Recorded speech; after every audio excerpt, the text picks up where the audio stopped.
ప్రవీణ్ పగడాల మరణం కేసు కీలక దశకు చేరుకుంది. దర్యాప్తు పూర్తవుతూ వస్తోంది. ఈ దర్యాప్తు వివరాలను పోలీసులు ఇవాళ రేపు వెల్లడించే అవకాశం ఉంది. ఈలోపు ప్రవీణ్ పగడాల మరణం చుట్టూ ఎన్నో అనుమానాలు చోటు చేసుకుంటూ ఉన్నాయి. అనుమానాల నేపథ్యంలో గందరగోళాలు చోటు చేసుకుంటూ ఉన్నాయి. అయితే ప్రవీణ్ పగడాల మరణానికి కారణం ఏంటి? ప్రవీణ్ పగడాల మరణించి ఇప్పటికే వారం రోజులైంది. ఆయన పోస్ట్ మార్టం పూర్తయి కూడా వారం రోజులైంది. ఇంతవరకు ప్రవీణ్ పగడాల మరణానికి ఇది కారణం అని పోలీసులు చెప్పలేదు. పోస్ట్ మార్టం రిపోర్టు బయట పెట్టలేదు. ఈలోపు ప్రవీణ్ పగడాలకు సంబంధించి ప్రవీణ్ పగడాల అంటూ బయటకు వస్తున్న వీడియోలు కొంత గందరగోళాన్ని, కొంత అనుమానాన్ని సృష్టిస్తూ ఉన్నాయి.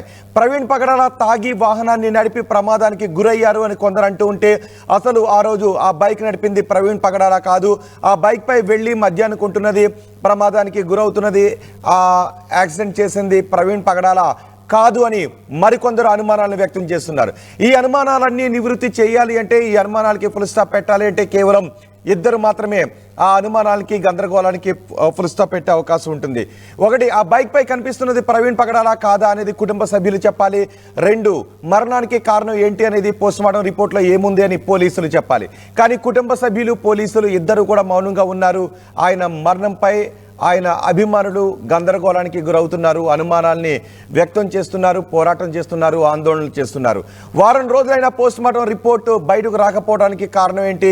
ప్రవీణ్ పగడాల అంటూ సర్క్యులేట్ అవుతున్న వీడియోలపై కుటుంబ సభ్యులు మాట్లాడకపోవడానికి కారణాలేంటి? ఈ అనుమానాలన్నీ వ్యక్తమవుతూ ఉన్న వేళ కీలక దశకు చేరుకుంది ప్రవీణ్ పగడాల మరణానికి సంబంధించి పోలీసుల ఇన్వెస్టిగేషన్ అని కూడా తెలుస్తోంది. ఈరోజు రేపు ప్రవీణ్ పగడాల మరణానికి కారణం ఏంటి అని పోలీసులు పోస్ట్ మార్టం రిపోర్ట్లో ఏముంది వెల్లడించే అవకాశాలు కనిపిస్తున్నాయి.